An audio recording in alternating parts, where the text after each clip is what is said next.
Hello, beautiful boss babes. Are you ready to chase life with Kelly? Well, I'm your host, Kelly Chase, and I'm so excited you're here. We are going to talk about all things love, dating, relationships, money mindset. We're going to dive deep into self-love, worthiness.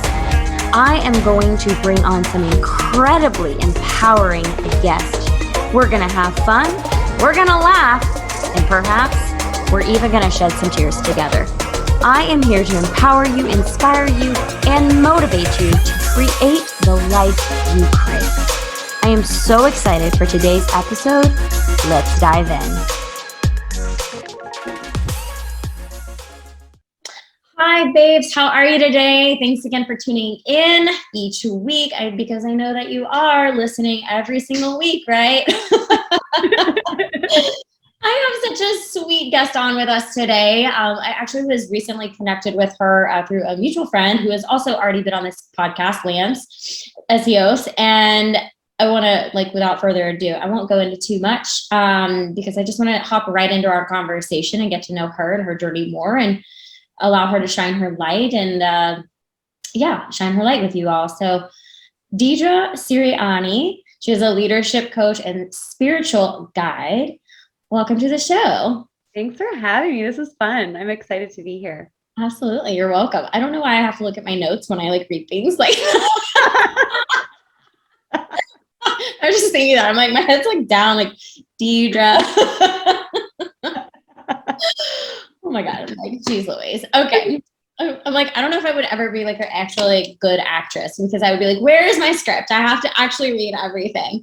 Anyways, but yeah, I'm so excited for you to be here. And I was saying, you and I are just newly connected. So this is kind of our first date, guys. We've just, this is our coffee date. Yeah, I want to know so much more about you. So if you can just share who Deidre is. What's your story? Well, I'm a crazy cat woman. I've got 2 cats, and I was just on the road for 2 days driving down to California with my 2 crazy cats. And so definitely crazy cat woman right here. But my story, there's so many stories, but I think the most pivotal story for me as far as what I do and what really excites me is I was standing in my kitchen 7 years ago. And I was putting my fingers through my hair, and I had this long mermaid hair that went down to my hips. And I grew up with 2 older brothers. So it was the thing that made me the girl of the family. So it was I was very prideful of my hair. And I realized that something fell off, and I was oh my gosh, what's going on here? So I grabbed my phone, I raced to the bathroom, I put on camera mode, and I start angling it at the back of my head. What's going on in the back of my head? And I'm oh my gosh, it's a bald spot. And it's this big. So it's a couple inches wide in all directions in a circle. And I was how did this happen? How do I fix it? Clearly the universe is trying to tell me something because it's going after my hair. And so I go back to my kitchen and I sit down for a moment to ground. And that's when I hear this voice come out of me and say, if you don't listen to your soul, you're going to manifest cancer and die in a year. Oh, wow. I just got chills. Yeah. And then I have a flashback to 5 years prior, the only other time I had ever heard this voice speak to me. And I'm outdoors. I have friends and family on both sides. I'm overlooking the water. The music's playing. My friend's playing the guitar, singing lyrics. It's beautiful. It's true. That song by James Blunt. And I have pink roses in my hand, and I'm walking down the aisle. And I'm so excited to marry the man that I think I'm about to spend the rest of my life with. And the same voice says, this just isn't going to work. Wow. And I had never heard this voice before. I thought I was doing what I was supposed to be doing. And I thought that I was making the right decision in my life. And I was excited. So I shut that voice down. Yeah. And then I was sitting at my kitchen table again, 7 years ago, and I was remembering this. And I was oh my gosh, I developed 4 different types of autoimmune disease the doctors can't help me with. I have chronic pain in my neck and shoulders to the point where my massage therapist actually fired me. She's I just can't help you anymore. And I was depressed. I I just wasn't feeling it. But from the outside looking in, it looked like everything was great. And I realized that, oh my gosh, maybe my soul is talking to me through these symptoms. Ever since I didn't listen when I walked down the aisle, just getting louder and louder. And I found myself in an emotionally and mentally abusive relationship where my husband was talking down to me every day. He was telling me what I can say, what I can't say. It was bad. I was walking on eggshells every day and my body was shutting down. So I knew in that moment when I heard that message from the soul that if I didn't learn the language of the soul and change my life around, I wasn't going to be around for another year. Mm-hmm. And so I did. It brought me down like the path of studying deeper with shamans, spirituality, really understanding how the soul communicates, healing myself. I healed all of those things within just 3 months. My hair grew back, autoimmune disease is gone, pain gone, depression gone, food sensitivity is gone, anxiety gone, and then eventually husband gone, as in like, left that relationship. So a big part of like the work that I do today and what really drives me is that version of me 7 years ago, or even, 5 years prior, that didn't know how to listen to the soul, and my body was shutting down. And so many of us are walking around in our life and our soul is trying to give us a nudge and we haven't learned to listen. So that's a part of the work that I do and what has brought me to this point. Yeah. Wow. So the first question that popped up for me was, so were you doing all this like healing work and working with the shamans and stuff while you were still married? Yeah. I started studying with shamans, my first shaman like 12 years ago, 11 years ago. Yeah. Wow. But I didn't get it. Like we can learn something on an intellectual level, but actually confronting it and getting honest with ourselves is something totally different. I wasn't being honest with myself because it was my identity that I was in. And I feel like when we have an identity and a programming and a way of being, we attract people who essentially tell that same story. And then we get deeper into the story of who we think we are, who we think we should be, that we don't even know that we're lying to ourselves. Yeah. Oh, that's so good. That's so powerful. I wonder, like, how were you able to fully embrace the healing while you were like still in that marriage, still in that relationship, because you were still, I would imagine, still being talked down to, almost like getting like re-traumatized every time. So how were you able to like maybe guard yourself and then be able to like get out of it, I guess? Yeah, that's a really good question. The first thing was I got really deep into mantras. Louise Hayes, I already like loved her work, but I started to put like mantras everywhere. I was putting them in my phone. They were popping up multiple times a day of how I wanted to feel. And so that was a big part of it. And then I started inserting myself into the right environments. So in my relationship, I, on a deep level, thought that something was fundamentally wrong with me. And because I was in a relationship with someone who had a very dominant personality, I was quite a bit younger. I had my trauma, I had my, identity belief systems of who I was. And so I started to insert myself into environments and I'm like, oh, wow, my dreams, my ambitions, who I am, my personality is actually awesome. Like these people love me. Oh, it's just my husband and like his family and like the circle of people I've been around. So I just continue to put myself in these new environments, which helped me strengthen who I was. And then eventually having the courage about a year from that moment of you could say my rock bottom moment of, live or die. And I left the relationship about a year later. And it's because I had to build the strength. I didn't have the strength to leave the relationship. I tried to leave a few times, but I just kept being brought back in because I didn't trust myself. I didn't know who I was. But yeah, it was being in new environments and strengthening who I am. And I was like, oh, people love my personality. They think I'm funny. They like my goofiness. They love my ambition. They have similar goals. I'm like, oh, maybe there's nothing wrong with me. I've just been in the wrong environments. Right? Yeah, absolutely. Absolutely. This is like speaking to me on a different level, not like a romantic relationship, but like a different type of relationship where I'm like, oh my God, this is like, what's the language that I've been like encouraging this other person to do? And I understand that there's a lot of fear around that of like, I'm sure that there was a lot of fear too of like leaving your husband and, while also it's like when you find yourself in those situations where people get you and they understand you and you're like, they empower you and support you and you're like, wait, I've never felt this before. It's like, that's the pool that we all want. We want to be in those environments. But it's like hard sometimes. I mean, I remember myself, like I had to totally 180 or 360 my life back in 2017. I, quit the corporate job. I traded in, going out every weekend to staying home and listening to podcasts and reading your personal development books. Like I had to make significant changes. Was there fear? I don't know. Did it become lonely? Yes. Until I was able to find, and it was more so like virtual, but I like put myself in quote unquote rooms of people who were doing the things that I wanted to be doing, who were, that got it, that understood what I was looking for, what I wanted in life. And they were, maybe more supportive or more empowering than my closest friends because they just didn't understand, and it was nothing against my friends, but it was, yeah, I mean, I'm sure that there was like a level of fear around it, but I feel like I was just like, I just have to do, like, I have to do this. Like, I have to like cut, like literally like leave my former self and become someone completely different. And so it's like, I try to instill that same practice and encourage that same type of ritual, more or less, like into others.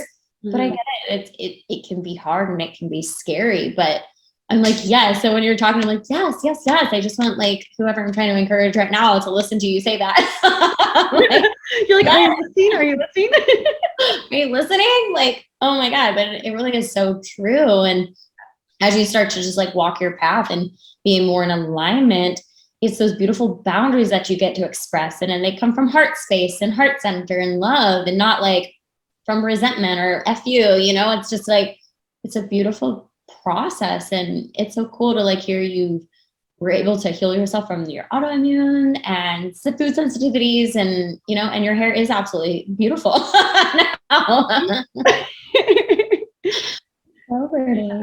Yeah. And so one of the things that I find is, we're talking about environment, right? Like our environment, we are like plants. If we're in the wrong environment, it doesn't matter how much water you give it.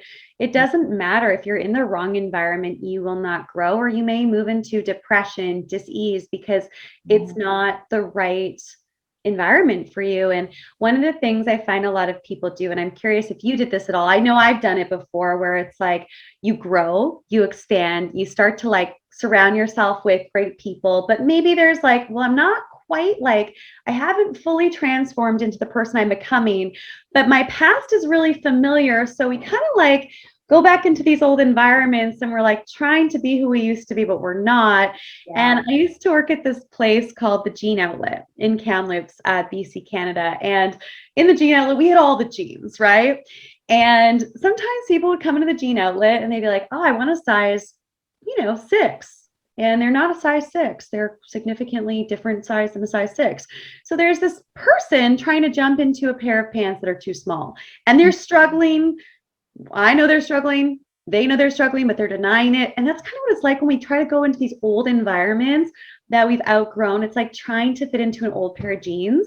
Or maybe we get the buckle up, but it's like, who knows what's going to happen when you take a few steps, right? Like, It's just like, it just brings on chaos and resentment and challenges, potentially drama, or not knowing where you belong. And I think it's so important to continue to plug into where you're going and know that these old environments are a part of your past, and it's okay to move on, which is a big part of letting go, right? And being okay with that and not making the past wrong. And a lot of people do that. They make the past wrong, or people from their past wrong. Well, oh, we didn't have the same vision, so they're bad. It's like, no, they're just a part of a different chapter of your life.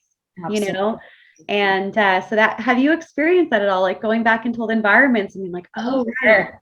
Yeah. Oh, yeah. I would say probably like within the first like year and a half coming out. And I will say this too, there was like another added layer to this because my like 2000 and I don't know, I would say 2017 to 2020, like I was pretty recluse. Like I said, I was staying in a lot more. 2019 even, I was in this, I was like kind of dating someone, and we were just together. We didn't care to like go out very much. Like it was just different. And I had changed who I was. This person didn't care to do those things, you know, either anymore. So it was like, we were both just like okay with ourselves. And I was just like, I was like, actually had like a lot of like financial issues in 2019. So it's like, I couldn't go out and do things with friends. Like, so it was like I was suppressed in a lot of different ways. And then obviously 2020, the pandemic hit. None of us could like really do much there either. But I was at the end of 2020 when the world kind of started like opening back up. It's like I had the like added social anxiety, not just from the pandemic of being in your house cooped up for so long, but like because I was on a reality show and it had aired that year. And so I'm like, you know, like people looking at me and I'm like, do they know me because of a show, or do they know me because they like, do they know me? Like there was a lot of like other layers that were like added on. Mm-hmm. But with all that being said, even when I was in a very comfortable environment, like a really close friend's house party or something, like I would go, and yes, like there were moments, multiple moments where I would find myself like just really feeling estranged, and different. And like, I don't know what to talk to any of these people about. Yeah. Like, it was like very like, you know, surface level. We're like, hey, did you get fucked up last night? I'm like, no, I didn't. No, I listened to like 3 audiobooks, and then I went to bed and I put oil on my face as women do. Right, exactly. And I mean, granted, I will say over the last year and a half though, I have been able to, I guess maybe like recognize like how to have the balance in my life so that I can still like, because I love those friends. I still love those people, you know, and I want to be in their world. I want to have those relationships. And I have found myself maybe connecting on a deeper level now that I've hung out with them a little bit more and that kind of thing. But, you know, I've been able to do that. And, you know, I actually had this conversation with a girl the other day, because she goes, you know, what is maybe, we were talking about like regressing. She was like, why do you regress? And I was like, I don't know, because it's, I mean, honestly, well, it is not an I don't know. I do know. Like, I'm sure that there is a fear of losing people, because when at the end of 2017 into 2018, when I did that whole like 180, I felt like I lost a lot of friends. Granted, my closest friends are still my friends to this day, but it did propose some challenge, or like, I thought that they would, you know, I didn't hear from people. Like, after they ask you and invite you to go do things and you say no 5 times, why would they ask you again? So, you know, like there is a part of that level of fear of, I'm not going to be invited anymore. Like, you know, but I still want to have those relationships with those people. But she said, yeah, I feel like our greatest fear is not necessarily our fear of failure, it's our fear of potential. And I was like, oh, that stung. I was like, you're right. She goes, because, okay, here you go. Here's 2 options. Okay, hang out, like these people, go, you know, drink your face off, whatever, and feel like ass the next day because you're hungover. She's like, or have the opportunity to go make $5,000. Which one are you going to choose? I was like, you're right. Though I would choose the latter, to go, you know, earn the $5,000 and create an impact on someone's life. And she's like, absolutely. She goes, granted, though, she's like, you could go out and have an extremely impactful conversation while you're drinking with someone and change someone's life that way. So it's kind of like, kind of pick your poison in a sense. She's like, but, you know, but I do recognize, I just have like this radical awareness of like, when I know that I could be choosing something different. And that is maybe more aligned with where I'm wanting to go versus my past. I love that. And the cool thing about this is, like, I was, just before we got on this call, I was, you know, you're like, how's your day going? Well, I'm having a bit of a day. Spill my coffee. I mean, it's actually it's a great day. But what I was just thinking is, you know, in my life, it's all about alignment, like a radical alignment. And I feel personally, even if I'm like 5%, 2% out of alignment, it it rattles everything. And because I'm on this big trip and I'm settling into a new place and all of that, and I'm figuring out where I want to be, my stuff's scattered, my place is a bit of a mess. It's all good. But I was just thinking about how intentional people see me as. They're like, oh, you're so intentional. You're always like on purpose. And I'm like, yeah, okay, but how much more intentional can I be? Like, one of the practices that I do almost every day is I have a friend in Portland where we voice note each other and we share what our intention is. And mine's like, how do I want to feel? How do I want to show up? What am I committed to? What's my desired outcome? And now I'm feeling like I'm dialing more and more in on like all areas of my life. And it's an interesting process because the more intentional we are, the more we're able to create from just being rather than doing. And then it's just alignment and flow rather than, is this aligned? Is this not aligned? It's just that space of the more we're in the right environment, we're in our own lane, whatever that looks like, the more we attract those people, those opportunities, and what it is that we're calling in. So I was reflecting on intention today, and I was like, I want to be super intentional. And I feel like a little bit of a hot mess because of the move and everything. And it's just interesting dialing that in and asking yourself those questions. Absolutely. No, and I absolutely love that. Because you are right. I mean, when I am like super laser focused, like I'm like, wow. I mean, even just yesterday, I received literally yesterday 2 invitations to attend these retreats, 2 different places, but they were like, gifting me these retreats. Like, oh, amazing. Yeah. And I'm like, okay, they happen to fall on the same weekend, which is kind of funny. So I'm like, I want to do both. but I was like, wow, I just recognize these, what do we want to call them? Synchronicities, I guess.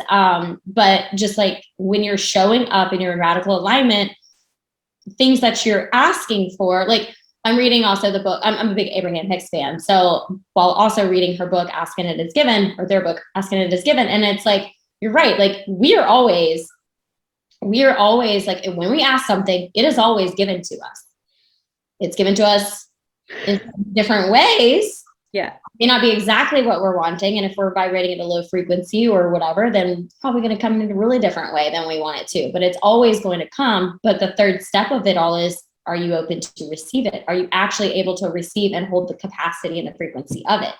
Mm-hmm. And I was like, whoa, okay, like that's so powerful while we are in alignment with what you're saying, like being very intentional about things. Like I recognize though, not just those 2 things, although that's 2 things I've been asking for, or like the one thing I've been asked for is like, hey, I want to go on retreats. I want to be like more doing in-person events. And I'm like, wow, these 2 things popped up just yesterday because I have been in like really good alignment. I've been like feeling really good.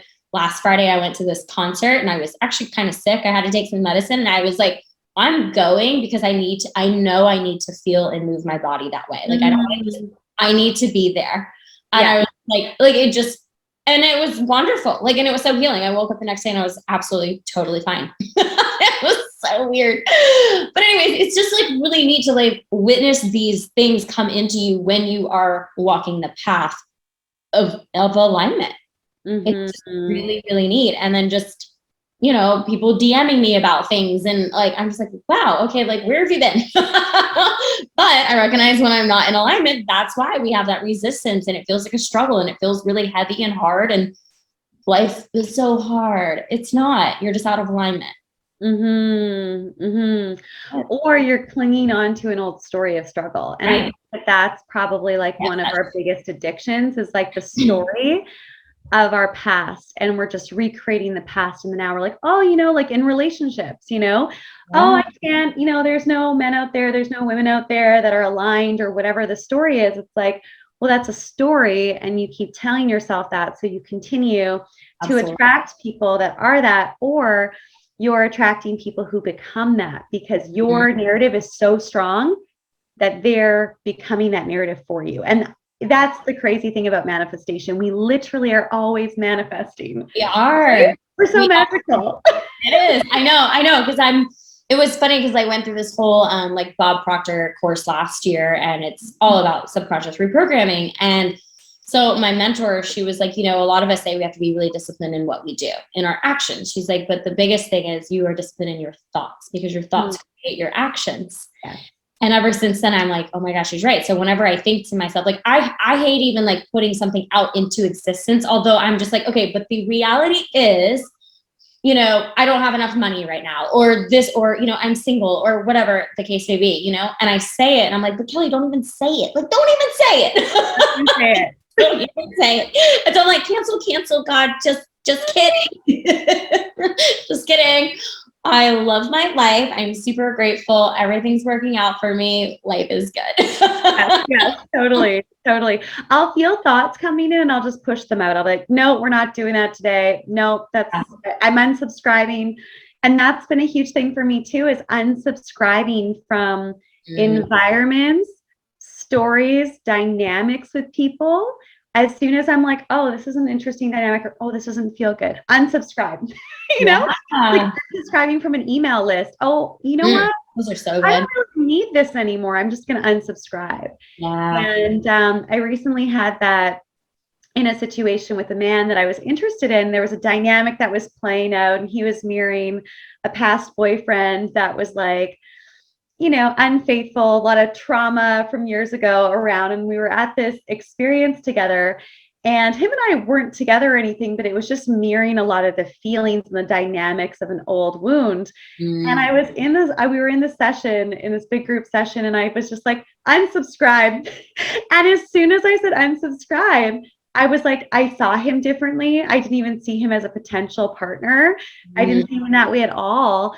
And I went into this event thinking that he was like the guy of my dreams. And I was like, thank you, universe, for this lesson and the power of calling my energy back to unsubscribe, because, I had no idea. Like I was single for a couple of years on purpose after my last long-term relationship, which ended in a very traumatic way.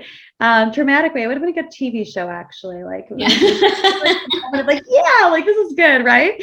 And it's perfect, because I feel like when we're coming out of the fog, or we're moving to some sort of change, whether it's finances, opportunity, relationship, whatever it is, it's not a test necessarily that we're going through. Sometimes it's just a reminder of what we don't want, and how powerful we are, and how we really are in control of our life and our happiness. Like, we're not in control of everything in the universe. I mean, I'd like to think we're that powerful, but it's like we're really in control of how we're receiving and what we're paying our attention to, and our energy is our greatest currency. And so if we're plugging into the energy of what we want, and we're not compromising, then naturally we're going to manifest that. And so with this person that I unsubscribed from in that dynamic, which was super interesting, because there wasn't anything going on with this person, but there were just a lot of triggers that were reminding me of a dynamic. And as soon as I was like, unsubscribe, all of these amazing men were showing up, and I was no longer attracted to this man anymore. And I was like, wow, my energy is my greatest currency. Wow. And we expand, right? Yes, absolutely. Yeah. I love that. It's so wild. And part of it is like, a lot of the time in life when we're in struggle, it's because we're allowing something into our life, like energetically, mentally, emotionally, that actually isn't aligned with how we want to feel or where we want to be. And as soon as we recognize that and just call our energy back, unsubscribe, then we're back into alignment. It can be as fast as that. It can be like a 5-second thing that we do. Unsubscribe. Oh, this isn't where I want to go. This isn't how I want to feel. Boom, close the door, something new opens. And that's been my experience a lot lately. Yeah. I love that. Speaking of, like, not to like go back to this comment, but so I know you watched my Instagram story of my text messages and like the date request, right? I asked you about that. Yeah. So that those retreats that I was talking about, those came in right after I said no to the guy. Oh. Yeah. So I was like, wow, when you choose yourself, look what happens, Like, and granted, listeners, maybe you don't believe in this stuff, but we do. Well, if you practice and you believe in something, you will get results. If you practice something but you don't believe, you won't get a result, because the fastest way to discover our belief system is to look at our results. Right. So it's like anything can work for us. Like I could just like have tarot cards all day or look at stones in the ocean and say, this is going to help me manifest this. And if I fully believe it and I show up for that ritual, it's going to show up for me. I'm going to see results because I believe it so much to be true. That's so right. True. Yeah. So, does work. I totally have experienced. That's so exciting. And that was yesterday or the day before, right? Yeah. It was just yesterday. Yeah. It was so it was funny because I really did, like, I had a guy friend of mine reach out and he was like, stay open-minded, like maybe X, Y, and Z with this guy. He's like, maybe I tend to do that for other men, by the way. I know. They're like, I oh, like, don't be so harsh on him. I know, exactly. Exactly. But he was like, maybe you should still go on the date and just see, because then maybe the interaction in person would be different. And I was like, you're right. Like, I'm totally open-minded. And honestly, I contemplated. I'm like, maybe, but I had to get like really honest with myself. Like, why do I want to go on this date? Right. Like, why would I want, okay, to just see, to be wine and dine, for a guy to look at me and to like feel the interest of someone. Like, what is the actual reason why I would still go on this date? Mm-hmm. So, again, maybe it is the kindness of my heart, like to be like, you know what, let's just see how he is in person. We went on dates. This guy, he's a repeat. Like we actually went on a handful of dates like 9 years ago. Wow. It was not, I had just got out of a relationship that wasn't great. So I was not in a good place. I had not done any healing work back then. So, I was just not ready to accept any type of love, but they were good dates that he took me on back then. So I think maybe that's like, I'm like thinking of the story, but it's been 9 years. He's been married, divorced, has 2 kids now. And I'm like, okay, I don't know. Like, a part of me wanted to be like, is this why you got divorced? Like, what happened here? Right. What's the story? Like, what? Yeah, but I don't know. Like, it was funny too, because he had mentioned something in our text. We had a little bit more dialogue than what I showed online, but he had said something like, like, it seems like you're demanding perfection, and like had some other language. I'm like, I'm not demanding perfection. I just know what I want. And I'd like to be acknowledged when I say something. Great. Yeah, maybe I was too much, quote unquote, for coming in hot like that. But I don't know. Like, I feel like a more emotionally intelligent, emotionally aware guy would have acknowledged what I said, versus his response being like, so you still want to go on a date or not? Yeah, he wasn't getting it. He didn't get it. And like, yeah, he didn't get it. And then like later on, he was like, I don't think that either of us are in the position to be giving advice on relationships or being happy or something. And I was like, actually, I was like, I wanted to be like, just because I'm single doesn't mean anything. Like, I was like, I've done a lot of work. I've worked with multiple therapists and relationship coaches and life coaches and God knows what other coaches over the last 4 years. I was like, I not only have helped myself heal from a lot of past relationship wounds, but I help other women too. I was like, and he was like, well, I go to therapy too. And I'm like, that's great. Like, what? You've been in it for 30 days? Great. Clap, bro. Like, I don't know. I'm just like, don't be happy. Don't be happy. So that's why I was like, no, why would I even contemplate? I'm already having like a disgruntled conversation with this man. Yeah. Hard to know. And it's so funny because it's like being single. I used to, like, years ago, long time ago when I was married, when people were like, oh, I'm so happy and I'm single. I didn't actually believe that was true, but this was like, over, a decade ago. And now it's like, to be in relationship with someone, if they're not adding value in my life, if they're not making it better, I'd rather just be in relationship with myself, because it's just more fun that way. You know what I mean? And it might sound, high maintenance or whatever, but I think it's really nice when a guy's direct and he makes an effort at the beginning, because if you're not making an effort at the beginning, you're probably not going to make any effort, 6 months, a year from now. So, absolutely. So yeah, good for you. I love that. Yeah, I definitely agree. And it was funny because some people, like, they play devil's advocate with me. They're like, well, at least he was taking initiative and like being like, hey, like, we're going to do this and blah, blah, blah. And I'm like, yeah, that's great. But like, also he literally never asked me one time, hey, do you mind sitting at the bar? Do you mind doing this? It was like, cool. I like tapas. We're going to a tapas restaurant.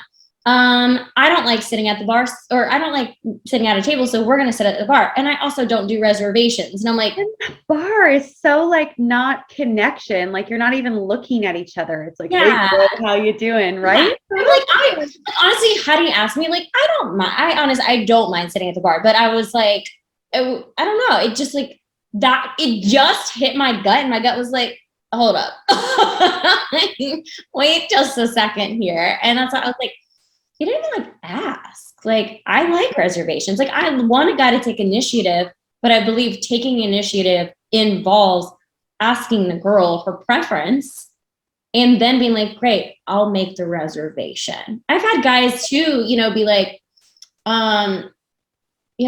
maybe they don't live like near me or something. And they're like, oh, well, I'm not really familiar. So can you like make the reservation? Like, I'm not familiar with that area. So can you like look up at the place and make a reservation? I'm like, I'm sorry, but Google didn't start yesterday. We've been using the fucking internet for fucking 15 years. Like, what? No, look it up and find a place. And granted, I'm being a little like ornery right now, but I have definitely said things like that. I'm like, actually, I would love it if you would look that up.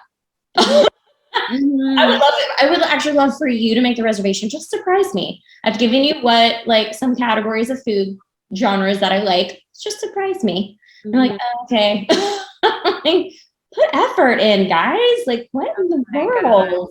It's so bad out there. I mean, I don't want to say it's bad out there because I haven't been like too much in the dating scene really in the last while, but there's a lot. What I'm finding is a lot of men are like, they're interested, but they're not really like, the feedback I've got from men is, oh, you're intimidating, or oh, we're friends. It's like mixed signals. And for me, I'm black or I'm white, I'm in or I'm out. Like, I mean, I'm all the colors of the rainbow, like my personality and who I am, but I don't do in between well. I don't do gray area well, because then I don't know what's going on. And so I think the clarity is the most important thing that I'm experiencing. And I think I've been attracting a lot of boys pretending to be men or acting like they're men, but they're boys. And it's like, they're not, hey, I want to take you out, and hey, this is a date. It's like, on a date, oh, we're friends, but then they're acting like it's a date. I'm like, I don't have time for this stuff. Like, I'm too like, my time is too precious. My energy is too precious. And I don't really want to go on like friend dates or whatever they're calling them, So, absolutely. And then there's the extremist where it's like super dominating and like making decisions for you. I've dated that before. And at first I found it really attractive. And then I found it like, you're not even considering anything about me. You're just taking action. And that's another extreme, right? So lots to learn, right? There is. And and I will say, as you were talking too, like in my head, I'm thinking, like, I get it. No one is given like a manual on how to do things. It's learned experiences most of the time, or as you were saying earlier, it's like your past, the stories, the beliefs that we think about, oh, well, maybe I should be doing this, or maybe I'm supposed to be doing this, or, and I get it. Like, so, again, I don't mean to have been so angry with my language just a moment ago. You're just releasing. I'm very passionate about this, but I do give guys the benefit of the doubt. And I wish that this type of stuff was taught in school. Like, schools need to be teaching more like actual things, like concepts and tools that we actually need to use. Communication. And like better communication. And it's just like, so I get it. Like, they're, as you're saying, like, yeah, maybe some guys have some insecurities, but they're really amazing people, but they just like don't know what to do, and they don't know how to do it, and they just need some guidance. But granted, that's why there are people on the internet that are serving and and giving this type of advice, and, to men too, and being able to serve and hold space for the men and their vulnerability and all of that. Cause I mean, that's a big thing too, is men are like, I can't be vulnerable because, it's a weakness as a man. So I do acknowledge all men. So I just feel like there's just sometimes when we're a little bit older, we should just know these things. Come on, guys. Like, here's the manual. Here's what we like. I mean, everyone's different. Everyone's so different. And, Yeah, it's so interesting. So where are you at today? What's going on in your dating world aside from that text? Anything new or No. days ago? Guys are flooding in. You're like, okay, well, there's another one here. I love how, like, one of the things I really appreciate about you seeing that post was I love that you're sharing what's going on in your dating life online. Cause I have some really funny moments, but I'm like, oh, they follow me. They watch my stuff. Like, there's a part of me that's like, I shouldn't post this, but Yeah. it's really good content. Like, this is a learning opportunity. Yeah, absolutely. Absolutely. And honestly, I don't think this guy, I don't know if I would have posted it if I knew that this guy was like watching. Or I may not have been Like, so, 'cause you're bold. You're bold. Yeah. yeah, like I don't know. I don't think he's like on social media like that. So, but granted, I don't know. But yeah, because I have had thoughts in my head, like, maybe I don't date very often. That's the thing. Like I don't date very often.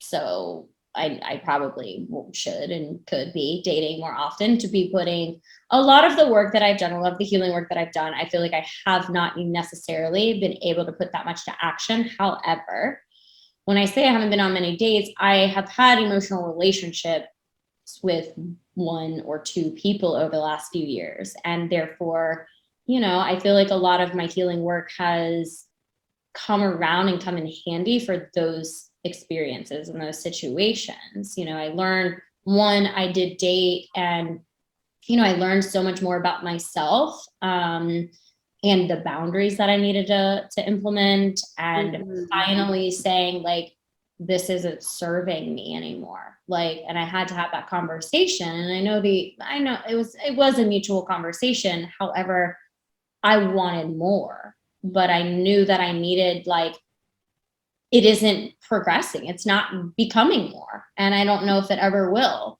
And so I had to choose myself and be like this, like I have to create this. I have to completely let you go as a romantic partner, as a friend, everything right now, because I have to create space for the person who is going to choose me. Yes. And you're not choosing me. You choose me on when it's convenient for you. And it's not, I didn't do all this work to accept that and to allow that type of behavior. And I did for a while. So I recognized a lot of, where I still needed growth and where I still needed healing. And I was doing it simultaneously while maybe being still dabbling in that experience with that person. But it finally came down to the time of me being like, this isn't, it sucks. It's going to be temporary pain and it's maybe painful for 6 months, but I have to like move through this and I have to like walk in alignment with what I preach to everyone else, so I had to really choose that. But I've recognized like, even just like the point of attraction, the types of people that I am attracting they're very mature. They're emotionally aware, they're just not the fit. We're just not that much of a fit for each other. So I have recognized over the last few years, though, as I've healed a lot of my past wounds, that I am attracting more of what I want. That's beautiful. It's so funny. I used to be a person that would like write lists down of what I wanted and then I would manifest it.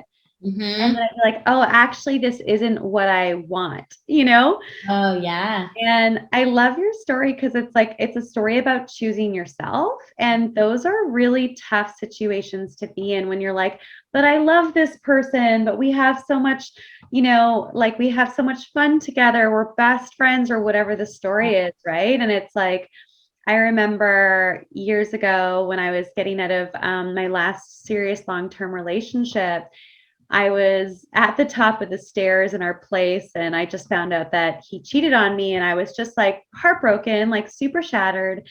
And I'm at the top of the stairs and I'm super dramatic. And normally I'm like super calm, but this time I wasn't. And I was like, red flag, red flag. I was like my arm in the air and he was at the bottom of the stairs. And I was listing all the things that happened since we first got together. In that relationship we lived together. And basically I was just yelling at him and listing all the things that have happened. And then all of a sudden the words came out of my mouth and him and I both heard them at the same time as though we were both surprised, right? And I said, I love myself more. Yeah. Yeah. And he knew it was over. I knew it was over. He moved out and I cut him off completely. And it was the hardest decision I ever made, but I knew from a place of self-care that I had to completely sever ties with him because I was so in love with him that I could easily fall for whatever he would tell me. And it's like, it was just so hard. I remember like when he first moved out, like crying on the floor in our apartment and having a vision of like the life that we both talked about having together. And I think as women, at least for myself, like we can get so stuck on the potential and what could be that we disconnect from reality. And that's been one of my biggest weaknesses in a relationship, which is why I have been single. Right? Yeah. No, I think that was it. It's like, I was so like hung up on, okay, but like things are going to change. And like, I know the story that what I want this to be, and I'm holding on to that version that's never coming to pass. Like it's never coming to fruition. And I did that with multiple people. Like I was like one of those people. I mean, this was pre self-love journey, but I mean, I like hung on to people. Like when I say like these last two like relationships that I have, like they've been more of an emotional relationship. Like maybe we weren't actually in a relationship. We weren't actually dating. Nothing really was happening, but I had feelings for these people. And I'm like, how do I disconnect? How do I cut this? You know? I mean, granted, the one that I was speaking of, yes, it wasn't a relationship. We weren't dating, but we hung out all the time, you know? And it was like you were dating though. It was like I was like, what is the difference between like, can you just say, be my girlfriend? Because we're doing everything a boyfriend, girlfriend do. Like, okay. Yeah. You know, like, I don't get it. It's, you know, it was just kind of annoying, but I allowed it, you know, 3 times charm, Kelly, smack your hand and then be done with it. Right. Like, I feel like I'm going through that right now, like a few months ago, similar situation. And just like, you know, this is an old story and this is like old wounds of not feeling like enough or not being chosen or whatever the story is. And that's tough. So I'm curious, how did you find your way out of that relationship? Yeah, I'm curious what your process was. Yeah. So I definitely was in this space of like unintentionally avoiding how I was like not being truthful with myself. Like I was like, yep, it's fine. Because a year or so ago when we dabbled with us before, I recognized like I was still like, you know, showing up when he was available, you know, whenever it was convenient for him. And I was probably, you know, not honoring myself. If I had things to do, I was like, yep, nope, schedule's clear. Like you can come out and hang out, you know?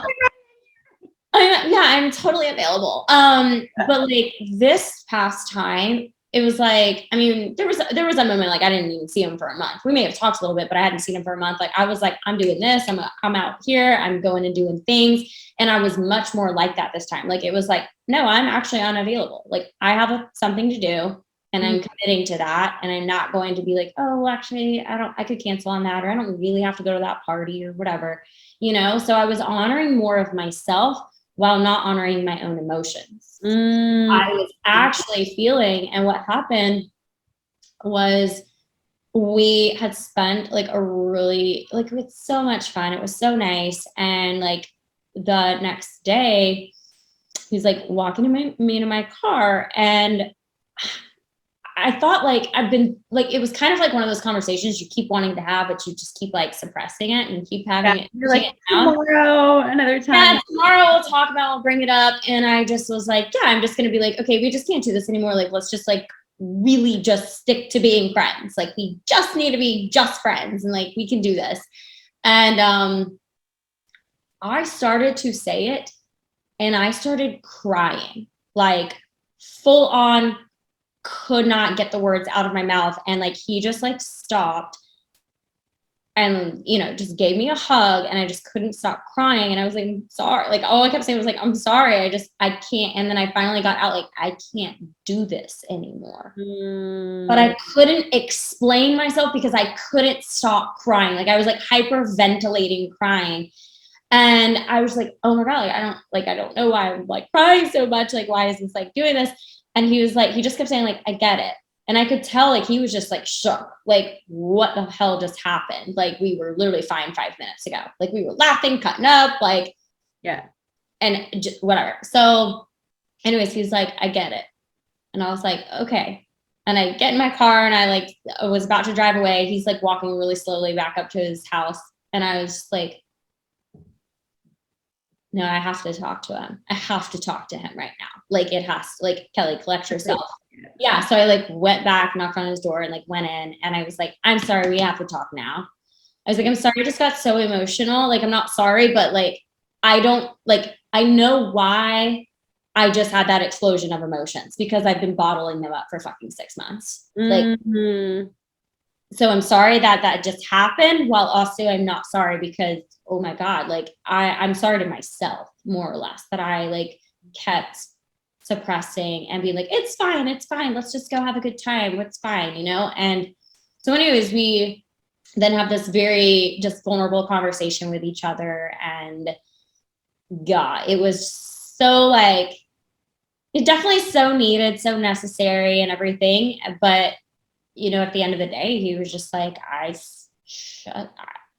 you know, I'm sorry. Like, I'm sorry that, like, I thought because I felt like we were on the same page and like there was nothing, like you weren't like, basically like I wasn't acting the way I had been like a year and a half ago. Like I wasn't this like needy, like, I don't know. It was different. You know, I never gave him shit if he like didn't like show up. Like, it was just like, okay, fine. I'll go find something else to do. Right. But it was bothering me, you know, because I'm like, so anyways, we just had a very vulnerable, very honest conversation. And again, like it was, I don't like you like that. Bottom line, you know, and I don't know if those were his exact words, but that's what it was, you know. It was like, I don't want to be in a relationship with you like that. Like, I love the person you are. And we've had fun, you know, hanging out. I love it. You know, I love helping you. I love supporting you. I love, you know, watching you grow and all the things, but I don't. And he had feelings for someone else. That was a bigger stinger. I mean, I knew who the person was and everything. And I was like, well, yeah, I could, you know, yeah, I get it.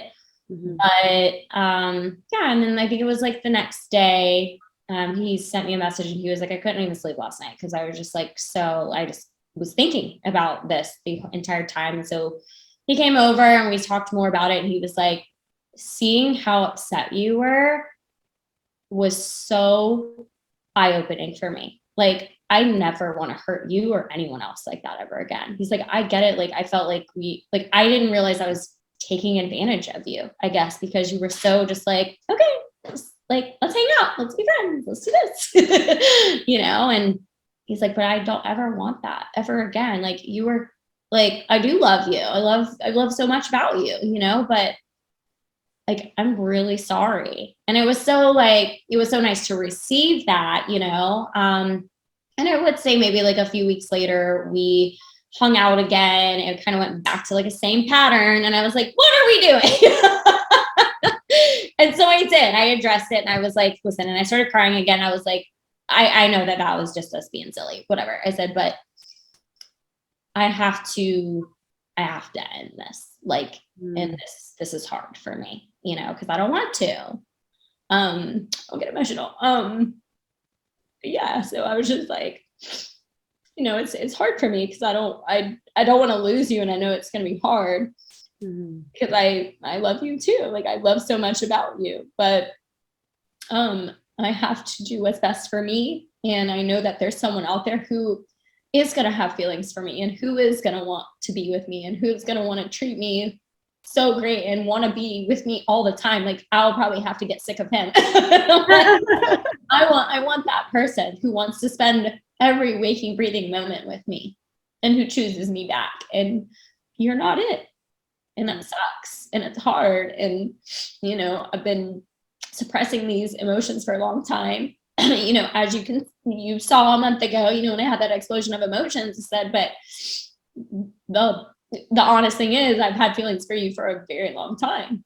And I just kept holding on to the hope of what could be and the story of what I wanted. And I had to get very honest with myself and real and just be like, he's never coming around. And granted, he has feelings for someone else. I'm like, how hard is that to hear? Like, that sucks to know that the person that you have feelings for actually loves someone else in a different way. Like, that's so hard. I said, I don't want to hear that ever again.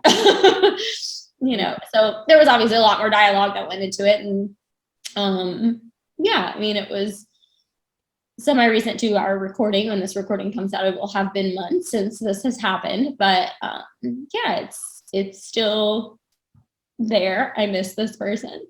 You know, we just have we have a long history, and not just romantically, like a friendship and everything. And it's hard to let that go. Again, I know it's temporary pain, but, and it felt so good when I was like, you know, this is it. Like, we've been doing the same song and dance for a few years now, and this is it. Like, I'm the one to pull the cord. Like, it has to end. And it did feel empowering. Like, when he left, I mean, yeah, I cried a little bit, but I also was like, good job, Kelly. You did it. You finally did it. You finally freaking did it, you know? And so it did. It felt really empowering. And I feel like I'm in although I get emotional about it, like it's a sadness. It's your heart. It's your heart. Rest and receive. Yeah. But it's, you know, I don't feel like, oh, I need to wait 6 months to like date someone. Like, I feel like I'm in a very good place to date someone. You know, I feel like the only things that are like would be holding me back essentially is, one, I don't feel that my career per se is in the place that I really want it to be just yet. So that is something that I just have this like, I don't know, embarrassment around, I guess. But on the flip side, I do recognize, and I had this conversation with girlfriends recently, I was like, I feel like when there's something that is very good for me, there is a little bit of block.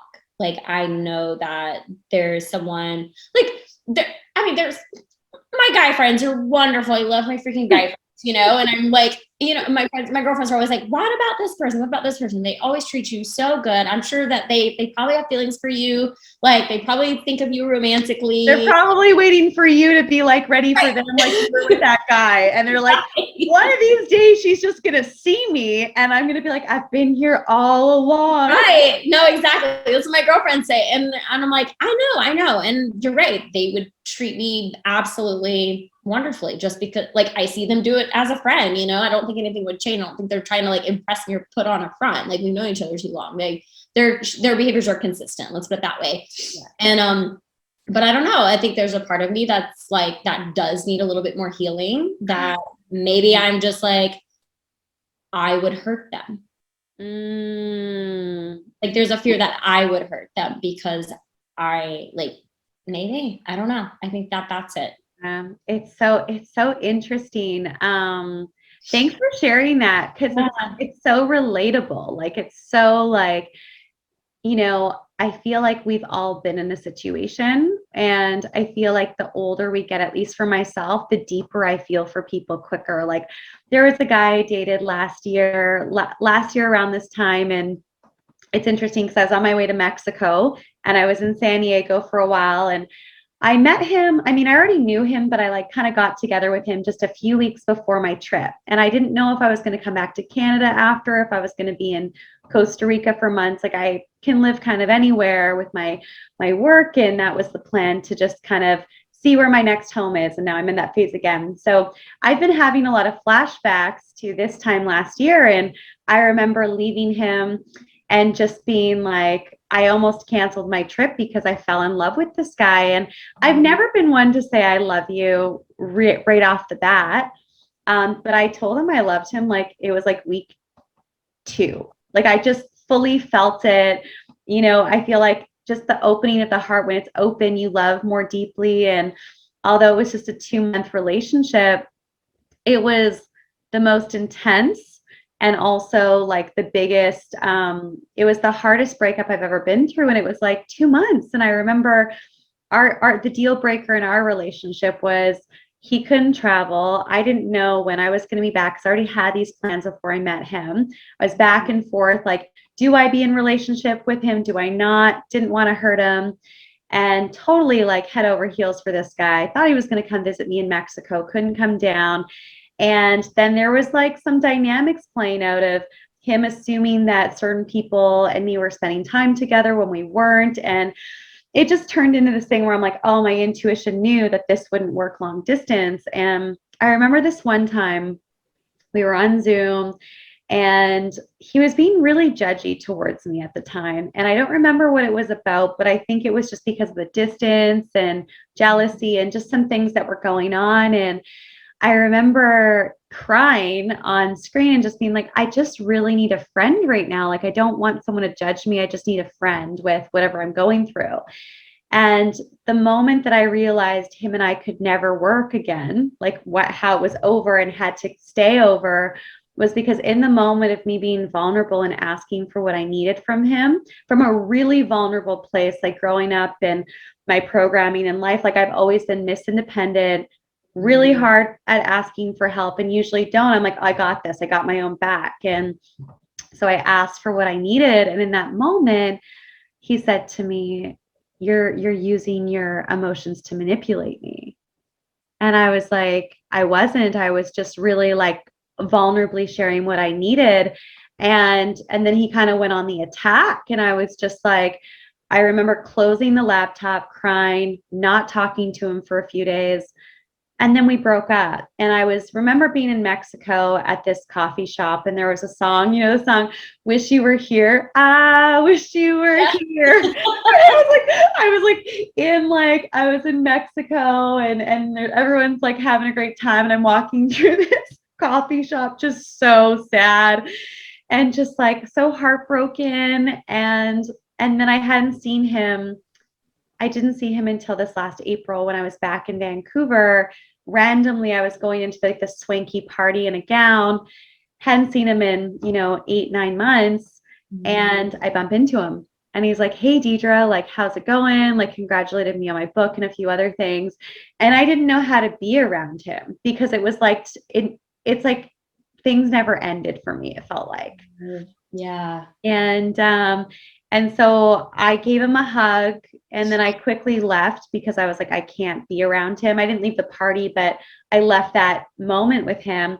And the rest of the night, I was like, my heart was just aching. And I was like, I'm still in love with this guy. And I know that he doesn't have the emotional capacity to be with someone like me. And I know that if I'm working on opening and asking for what I need and being vulnerable in that way, I'm not going to feel safe doing that. So I can't really grow with this person. And that was heartbreaking because it's like, I wanted it to work. I wanted things to happen. I was in love with him.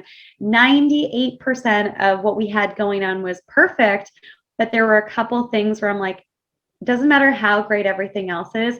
These 1 or 2 things are deal breakers. And I think that's the hard thing about getting older and understanding ourselves on a deeper level is like, if every time I'm vulnerable and emotional, and that's a big step for me, and every time that's like a trigger from his childhood of his mom manipulating him or whatever the situation is, right? I know that this can't work. And that's hard, right? It is. And the funny thing about it too is that night he messaged me and we messaged a little bit, but didn't really get into conversation because I'm like, I can't open this door again. The next day I see him driving like 3 times. I butt dial him apparently like 4 or 5 times at the beach when 2 guys were asking me on dates.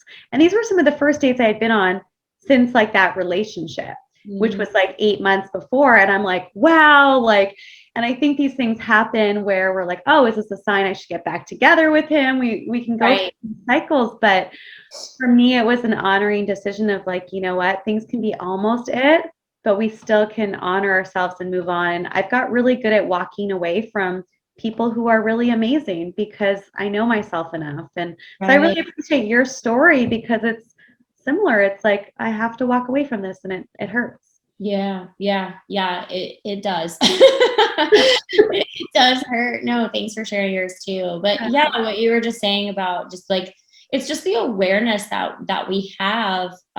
Because yeah, true. Like I've met other guys that are just like amazing. And I've been like, but there's something that's not it.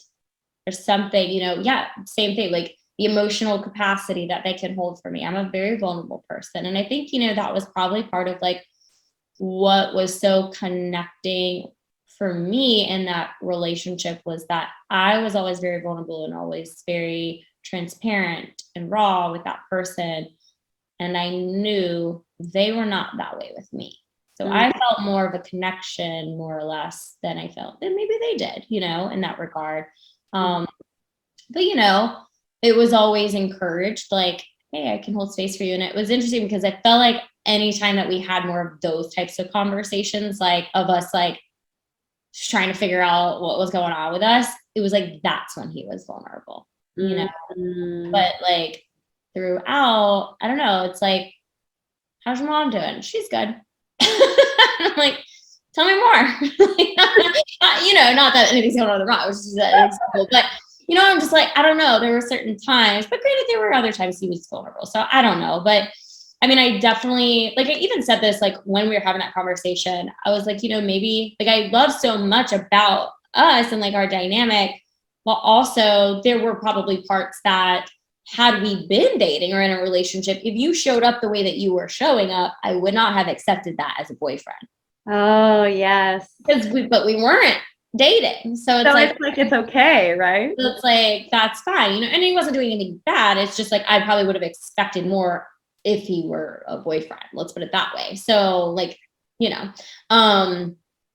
so I was like, so maybe I just like, I wish that we could have a full blown, hey, let's give this dating thing, boyfriend, girlfriend thing a try so that it could actually make a decision to be like, yeah, this is definitely a no for me. I mean, but granted, it already is a no for me. But back then, like when I was having the conversation, I was like, I just wish that almost we had that experience and like taken it to that level for me to be like, yeah, this isn't working out for me. But granted, I mean, maybe had we done that, I don't know what, I mean, we could have wound up hating each other or something. So, everything happens the way it's supposed to. And I really do feel like this person's been in my life forever. Like, I know that, we're fine. I don't have any animosity towards him at all. I just had to choose myself in that. So, I'm sure that one day in the future we'll be able to rekindle our friendship or at least be acquaintances, that kind of thing. But, that was like one thing too. That was like a really big fear that he expressed to me, was like, I want to be able to, in the future, be able to reach out, call you, talk to you, like whoever I'm like dating or whatever. And I'm like, well, the person you're dating has to be really okay with you being with me or like being friends with me. Yeah. If you want to talk to me later in the future, your girlfriend or wife is going to have to be very okay with me being in your life. Yeah. Capacity. So, yeah.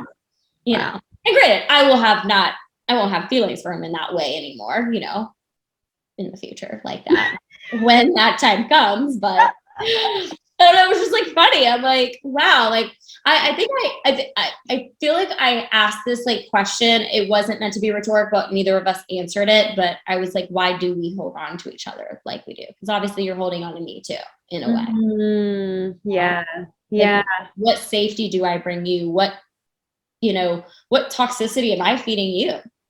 Like, I don't know. It's kind of interesting. So we never dissected that, but it was just maybe in the future. Yeah, maybe in the future. But anyways, yeah. But yeah, so I don't date very often, but I am open to it. I just know I'm very aware that I think that if I do get something that is like everything that I'm looking for, I'm like, whoa, hold on. Yeah. Maybe I not guess yet.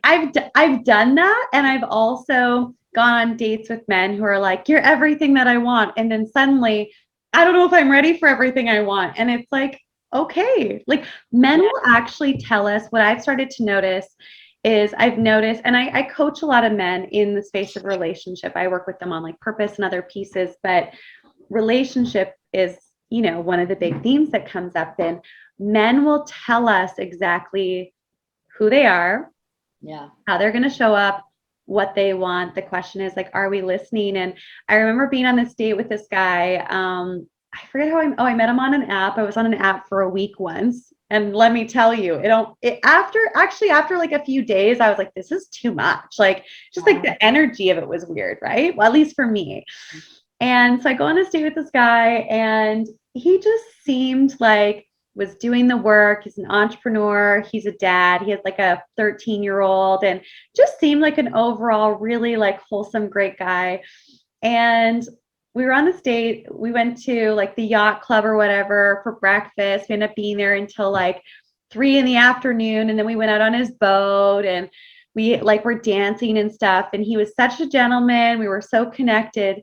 And then he would say things like, "You're exactly what I've been looking for." Like he would just like excitedly say that.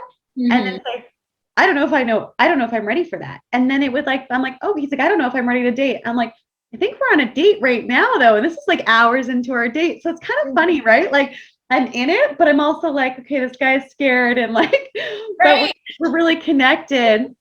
And then we go out on his boat, and we're like dancing and listening to music, just having a good time. And I was like, I didn't expect anything from our date, but it was fun, and it was revealing. And then he would say like little things about like, oh, like my friends think you're hot and this and that, like just like kind of like, teenage boy stuff would come up. And I noticed that men will do things like that to actually repel us, like to push us away, because they're like, I think you're amazing, but I'm not ready for you, and I want to keep you at a distance. And I think that's what I've been experiencing a little bit with some of the guys that have shown up in my field, where it's like, oh, this is what I want, but I'm going to move into bad behavior or like gray area to play safe with my emotions, because I don't have the emotional capacity. I don't know if I'm ready. Maybe I'm not over, an ex, or I'm afraid of opening my heart, whatever the story is. And it's funny because I've been on the flip side of things. So a couple of years ago, 3 years ago, I was in Bali, and this is like maybe a year, about 6 months or so after my big breakup. And there's this guy, like super cute. We have like very aligned values, missions, do similar things for work. And all of the girls really liked him, but I was like, oh, he's cute, whatever. And he was kind of like, giving me attention at a retreat that we were at before. And then we were co-facilitating something in Bali. And I was like, oh, he's cute, but didn't think too much of it, but secretly big crush on him, like out of nowhere, like little girl, like giggles for no reason, crush, like embarrassing, right? It's like KD, like keep it cool.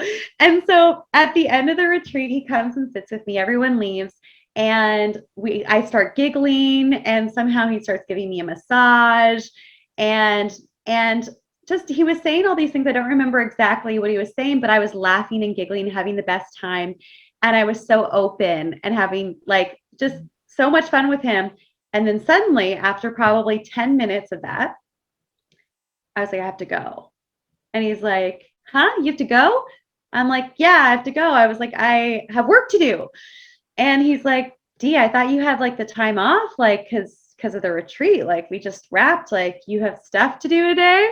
And I was like, yeah. And I like put my like, whatever, like my notebook in my bag, and I put on my back, and I basically like exit the sound healing place as fast as I can. I'm like walking really fast. And he's like, hey, well, why don't we get together later and go for massages and go on adventures? He's like, just pin me in the middle of Bali and I'll come find you, or like pin me in the fields and we'll play hide and seek. Like he was being really cute. Yeah. And I was just like running out of the place, like fast walking out, like as fast as I could. Right. So I get on my like little scooter, helmet on, bag on, and I'm on my scooter going as fast as I can And about 15, 20 minutes later, I'm like, oh my gosh, I'm driving out of the city I'm in. Where am I going? And I pull over, I sit on the side of the road, and I'm like, what am I running from? Oh, yeah.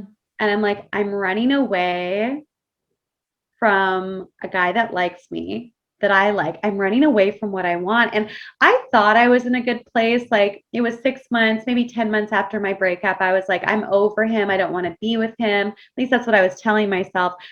But based on my past experiences with men, I had a belief system that I wasn't worthy of receiving what I wanted, And so I'm there on the side of the road in Bali, and I'm like, oh my gosh, I'm running away from this guy. And him and I ended up getting together for a short period of time. And then he ended up ghosting me, lightly ghosting me. And I was so sad because I was just like, how did this happen? But when I look back on it, my energetics of like, I don't feel worthy was triggering his energetics of, like his fear of wrecking the relationship caused him to go. So I talked to him about a year ago on the phone, which is super random. And I was like, I just want to talk to you about what happened in Bali. Cause I'm in a different location mentally and emotionally now. Thank goodness. Because it was back in the day, I'd be like, who knows? I was heartbroken. I was really upset, right? Cause I really liked the guy. And he's like, you know what, Dee? He's like, I really liked you. And I was afraid of ruining our relationship that we had, like our friendship. I wanted to be with you, like you be my girlfriend, but I had so much fear that I felt paralyzed. And every time we'd have a call or something scheduled, I just couldn't do it. So I ran. And he's like, I don't know why I did it. He's like, I think the main part is I didn't have the communication skills at the time. He's like, but I do now.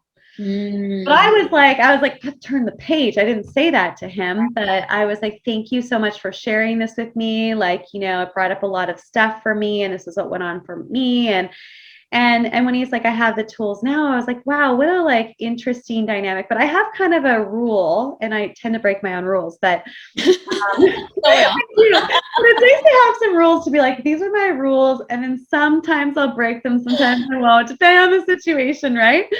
And but I have a rule where it's like, I try not to go back into the past and revisit things that didn't work out, because they didn't work out for a reason. And so that was a moment where I ran away from what I wanted. And so I've been on both sides of it, and it's really interesting to experience it from the inside out, but also get that feedback. That I've never been ghosted before, so that was like new territory for me.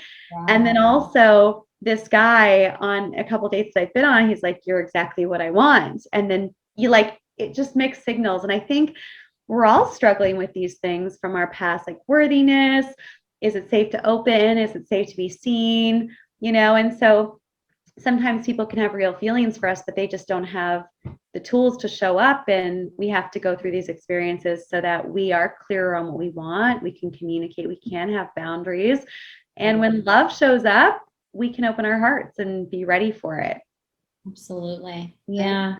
Yeah, no, absolutely. I know. I have to be open more. I have to go on more dates though too. So there's that. Yeah. Because there's even like times like I'll recognize and like I crush on, particular someone, and I'm like, but Kelly, if you like really look at this scenario, is this guy really like, if you could like, is his life experience right now, is it really in alignment with yours? Or is it like would I be going backwards to date this person because or would they be open and willing to come to where I'm at? Like I always say that I'm like, okay, like I feel like the guy that I date is going to either be my equal, like we're going to both be experiencing very similar journeys, or I'm going to rise to meet someone, they're going to pull me up, or they're going to be willing to rise to meet me. Mm-hmm. No one's ever going to hold me back. I wouldn't be able to do that. But, it's like, I don't know, like it's just interesting, but there definitely has been like someone I've crushed on here and there between the other guy, I love all this. I like secretly want to know who all these people are right now. I know. I know. I want to tell you everything too. I want to be like, and this is the person, and this is the whole story. I know, sorry, listeners, I'm giving like chops of everything, but yeah, there's definitely been someone that's kind of like intertwined in there. But yeah, who I crushed on, and we went on. He took me to dinner. It was like the sweetest thing. He took me to dinner like almost a year ago, because we had started kind of like crushing and getting involved while me and the other guy were not hanging out. And yeah, we started like crushing on each other and getting involved. And this is someone that I kind of hung out with like years ago too, or years ago, I guess. And it was just like, he just is, and he's just more like communicable, more emotionally involved, like all the things. And anyway, so I think that's why we were like attracted to each other. But he took me to dinner to tell me, like, I know what you're wanting. He's a few years younger than me. He's like, I know what you're wanting. You're very vocal about it on social media, Kelly. He's like, I'm just not there yet. I'm not there. And I was like, okay, like, I appreciate that. And I'm like, granted, I don't know if I'm there yet either. I was like, yes, this is what I want. I'm 37 years old. Like, I do want to get married sometime, but I don't need it like tomorrow. Like, I want to date someone and I just want to have fun. Like, I want a companion to do things with, so it was kind of like one of those like conversations that we were just like, okay, well, like, what do we do now? Like, we both like each other, but we can't be with each other because we're not like, so anyways, but it's just been funny because like, even recently I'm like, okay, like I still have like this like crushy feeling on this guy though. It's like so funny. I don't know. I'm like, but Kelly, is he like actually living the lifestyle that you would want? Would he rise to meet you? Does he even think about you like that in that way? Like, I know, it's just funny. Asked him? Have you ever just asked him? I haven't asked him again lately. Oh, no. Again. Okay. So that was before. So that dinner date that we went on where he told me like, I'm just, I'm not ready for that. That was almost a year ago. But I'm saying like now, like I could like, I like look at him like he's still just like this great guy. And I'm like, damn it. But our lifestyles may not really line up in certain ways. And I'm like, Kelly, there's so many other fish in the sea. We don't have to like revisit that. How can we like emotionally cut these cords? Like, so that you just keep moving forward. Well, so a different perspective if you're open. I mean, are you open? Yeah, I'm open. You're like, right, I'm open. I was just opening my heart. I don't know, like when I was seeing the guy a year ago before I was in Mexico, there were certain things that I wasn't sure of. I was like, this is what I want. He's not some of those things. Right. But when I moved through the ego part of it, right, of like a man needs to look a certain way, and it wasn't like superficial things. It wasn't like he needs to be this height. It was just more ego driven, as in like, this is going to make me feel safe, or this is what I have in my mind. More ego driven, if that makes sense. Yeah. And as soon as I like really felt into, oh, this can't work because of X, Y, Z, and I moved through it from a place of like love and like the connection and the play and the fun that we had, because we had it going on, but there were a couple things that didn't work, and he wasn't really willing to work on them, so it's not going to work, right? But earlier on, before that stuff happened, I actually had to face it. I had to face okay, well, if this guy isn't this, what does that mean about my self-image? And when I like went deeper in it, it's kind of vulnerable to talk about, because I've never been a checking things off of a list if he needs to be this, this, and this. I mean, I have done that as far as like the kind of person that he is. Right.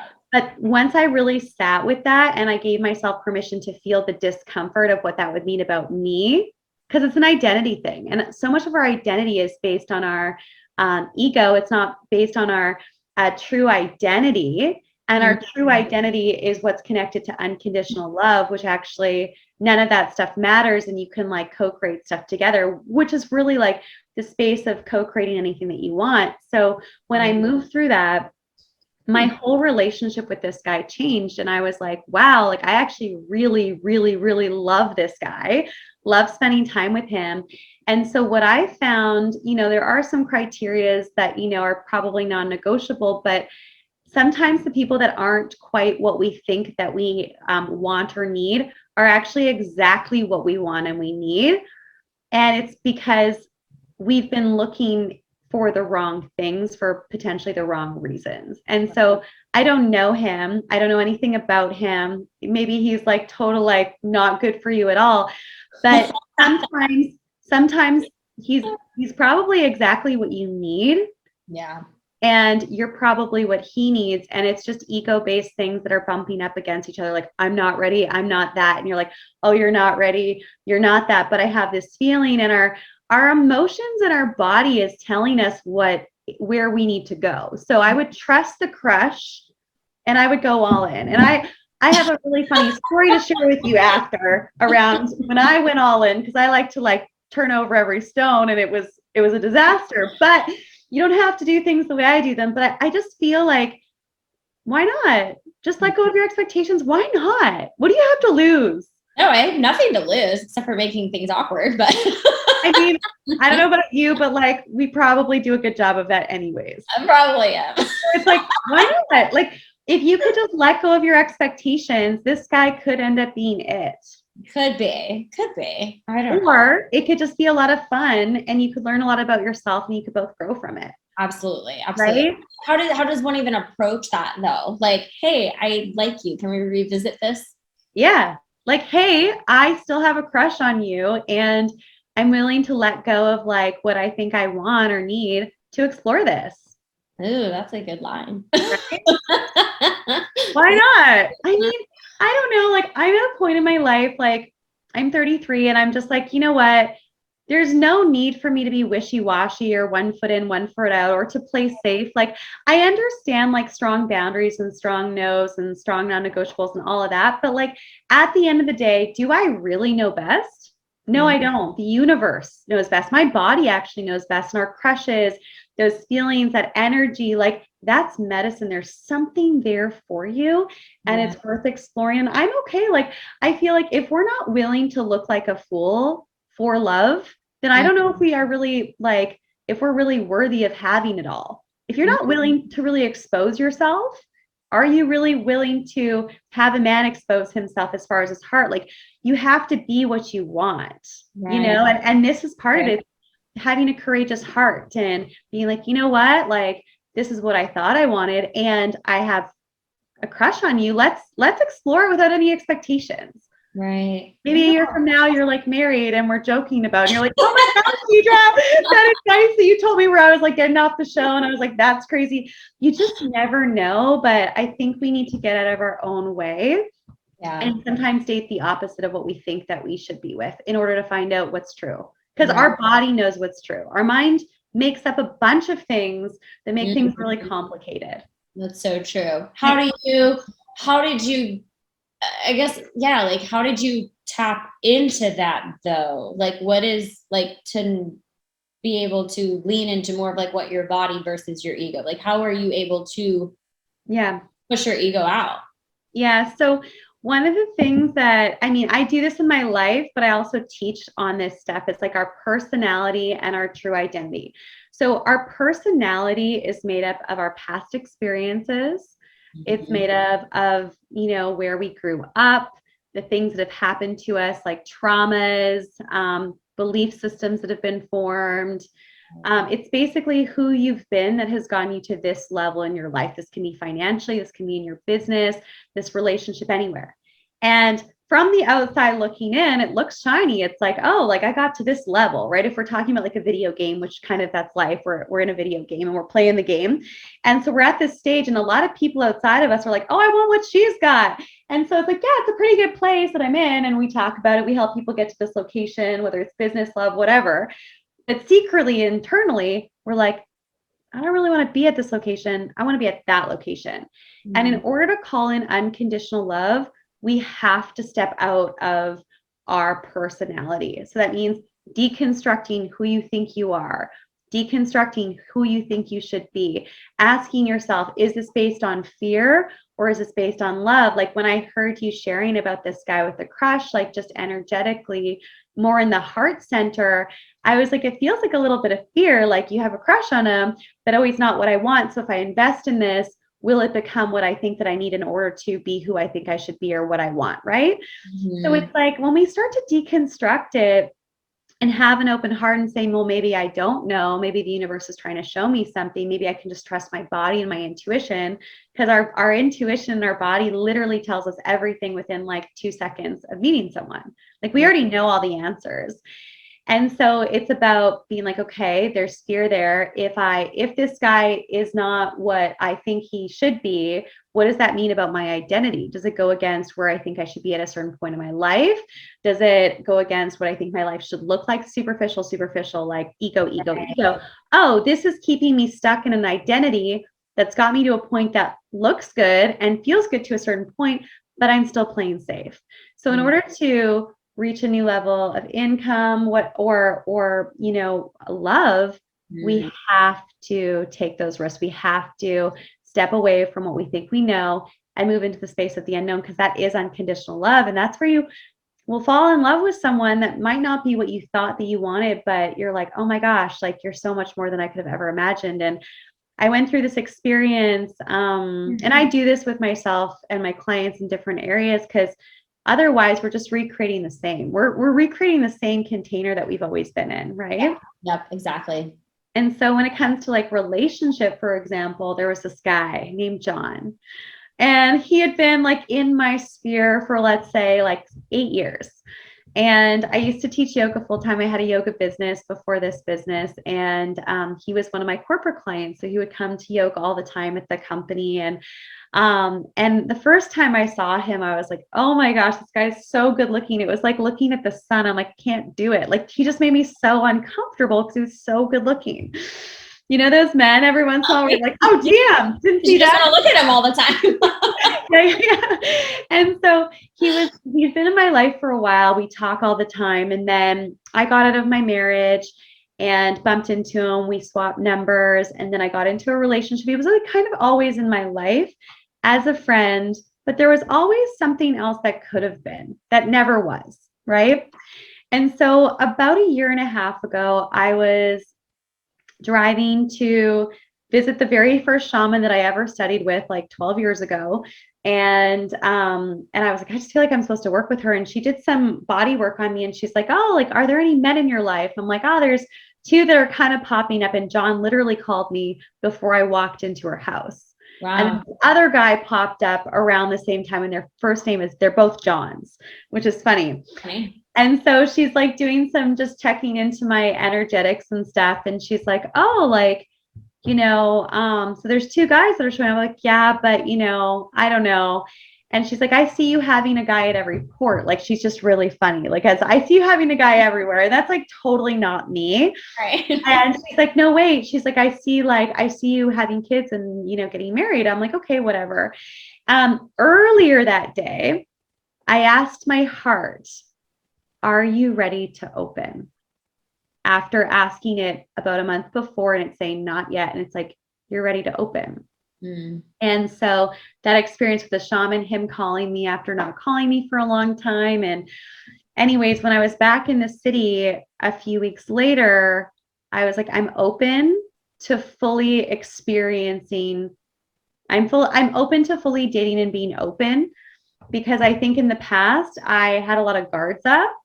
And I was discerning, and oh, he's not this or that, so it's not going to work. And I wasn't dating, right? So I hadn't really like been out there. And so I remember being in the city one day. I moved out of the city, so I wasn't living there anymore. And he invited me to go for lunch. And he also wanted to come visit me where I was. And I was like, not really sure about that. I was like, too soon, right? And so we go for lunch. And I went to lunch that day being like, okay, this is my opportunity to decide if we're friends or we're more than friends. But I'm going to make a decision today if we're friends or more than friends, because there's been this energetic that's been going on for years. And for me, I'm like, I'm willing to be open and fully explore these things now. So we go for lunch, there's flirting, and he's like, what do you like about me? He's asking those questions, right? And I'm like, okay. So I'm like, I love that you have a big heart. Like I'm fully expressing what's attractive. Oh. And then at the end of the date, I was going to my car, and he's like, well, I'd love to see you again if you're in town, or I'd love to come visit you. I was like, yeah, I'll think about it. And I went to my car, and I was like, I'm just as confused as I was when I got here. I'm like, because it's like, it wasn't clear. So I'm leaving town. I go to my friend's place and I'm telling her and her husband about the situation around this guy named John, the guy that's been like there for me for so long in so many ways, but nothing's ever happened. He's never kissed me. He's never made a move, but he's told me he's had feelings for me. Right.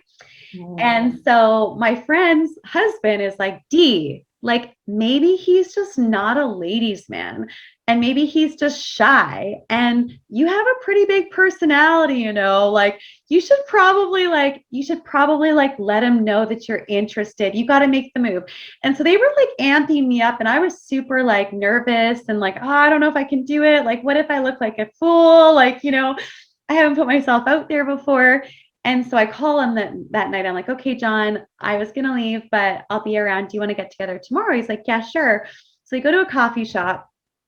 I'm super awkward because I just was like, I just have to have the conversation that we have never had, you know, and it's been like 7 or 8 years. So we get our coffees and we start walking. We're like not even a block away from the coffee shop. And I'm like, John, I need to know, like, are we just friends or are we more than friends? And he's like, he had like this big sigh. He's like, I knew that that's why we were going for coffee this morning. And I'm like, yeah, I was like, I went for lunch with you and, you know, this, you know, wanted to see you because I'm either going to go in that direction with you or you're going to be in the friend zone, but I don't want to do this energy because it's an energetic thing, you know, right? Yeah. And so I'm walking really fast. Awkward D comes on. It's like this whole like character I go into where I'm like awkward and blushing and like talking fast, walking fast, just like, and it started raining. And I was telling him about, you know, I've liked you for so long. You've liked me. We've gone on dates. You've never tried anything on me. Like, what's the deal? And he's like, you know what? The moment I met you, I liked you and you're such a gem. And I have feelings for you. And he's like, maybe I can come visit you when you're here or there. Cause I was traveling and it felt really good. And then he's like, you know, Dee, but in the past you weren't really emotionally available. And I was like, maybe I wasn't emotionally available. I just got out of a relationship. I said, but you never pursued me. Like he didn't actually pursue me that much. So I like confronted him about these things. And we were walking to my car about an hour later. And I was just like unloading everything. And I felt like he was confessing his feelings for me. And I was like, wow, like just having the conversation, like it was courageous. Like I could have looked like a fool. And so we're getting close to my car. And I just have this moment where I look at him and I'm like, I think that we've both been hesitant to like try this because I think that we both know this could work. And he looked at me in the eyes. We were both still. And he took a deep breath in and out. He's like, you're right. I'm like, well, I'm willing to like go all in and explore this exclusively if you are. And like, it was just this moment in time where we were frozen. And he's like, D, he's like, this is so crazy. It's so unexpected. I want to say yes. And I don't want to say anything based on my emotions. Because if I'm going to be all in on something, I want to fully be in integrity. I'm like, okay. He's like, can you give me 24 hours? I'm like, yeah, if you're not all in, it's fine. I just need to like express this and put myself on the table kind of thing. Right.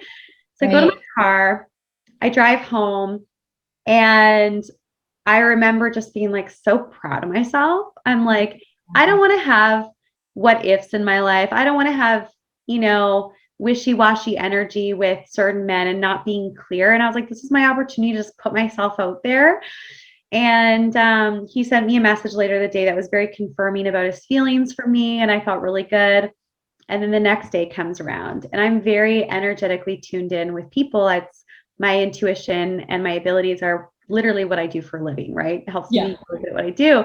And I could feel him all day back and forth in battle with himself. And I was like, oh gosh, like this, like, I was like, what's going to happen? And I knew that I just knew that if he said yes, he would be choosing his heart. And if he said no, he would be moving into fear and all the what ifs. And I just knew it was just a very deep knowing. I go to yoga that night. And after I get out of yoga, there's a voice note for me. So it's not a phone call. It's not any of that. It's a voice note. And it's him saying with a shaky voice, I'm actually seeing someone. oh no. And I have such big feelings for you. And I mean, not such big, but he's like, I have feelings for you. And like, and, you know, I want to explore this with you, but I also want to continue exploring things with her. And I was I was listening to it. And I was just like, well, I'm so grateful that I had the courage to say all that. Yeah. But I was like, what a jerk. Like I opened myself up and he led me on all the way to my car. And it's like, why do we go on a date? Like, so I gave him a bit of an earful with some voice notes back. And then the next day, the voice notes back, like, what year do we live in? And I was like, you don't even have the decency to call me. And you know, like this, and in that moment, I was like, this is why it's never worked out with him. I thought he was the good guy that was always in the wings, but I think he was the guy that was always in the wings who always had other things going on at the same time. And it gave me so much clarity with men, and it was such a beautiful opportunity for me to look like the fool because I'm on the path of finding or attracting unconditional love in my life. And I think we need to go through some of those experiences. And sometimes it looks like, oh gosh, I really exposed myself. That's really like, ugh.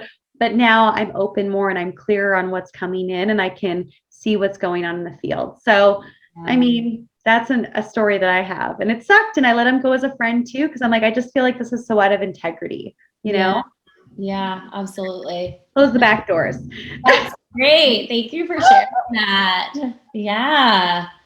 Oh my God. Yeah. I'm like, as you're talking too, I'm like, okay, like I have this crush and then I have this other person who is like I know would be amazing, you know? And so I'm like dissecting what you said about, okay, your personality and then your actual true identity and all the things. And I'm like, okay, well, like, is it my ego that's wanting the crush? Is it my identity who's wanting the other thing? Or can I explore both? Not at the same time. Why not explore both? I mean, this guy was in relationship with the person, but had known me for like 8 years. So I was like, that's a deal breaker for me. But if you're just getting to know them and you're open and you're honest about it, like, yes, sit with it and see what it feels like in your body. And just, you know, if you ask for an answer, you will get the answer. If you're like, okay, universe, like in the next 30 days, I want to know if this is ego or if this is true identity, like who I really am, and just let the signs present themselves and don't be attached to the outcome. I think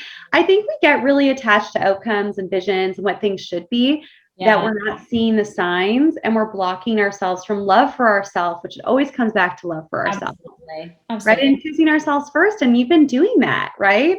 Yeah, no, it's very true. I mean, and I do see that, like, I very much recognize, like, when I'm like, okay, like I had I don't know, I want to say like a healing session like 4 months ago with someone, and she gave me this mantra of like, allow, explore, trust. And that was my podcast episode. I had her on my podcast episode, but we had a healing session before I interviewed her. And the allow, explore, trust was because I was sharing, I think I was talking about these 2 other guys and like so there was like 3 or 4 guys that I was like, you know, I could see potential with like all of these guys. And it wasn't. I've been there. No, I get it. It wasn't even the one that, you know, I cried about earlier. Like, it was just like, I can see potential with these other few guys.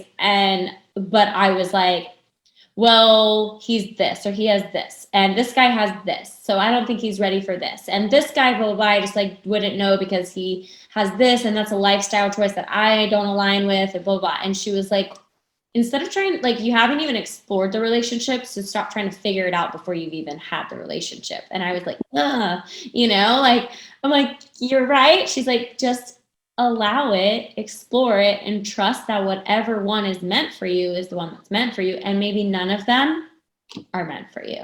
Yeah. But maybe you open yourself up and stop trying to figure it out before it is even a thing, because you're already blocking yourself from like, oh, well, this lifestyle, yeah, it doesn't align with mine. So I'm just like, not. But does the guy treat you like freaking queen? Yeah. Mm-hmm. Is that what we want? Yeah. Because your lifestyle is compromised a little bit? Yeah.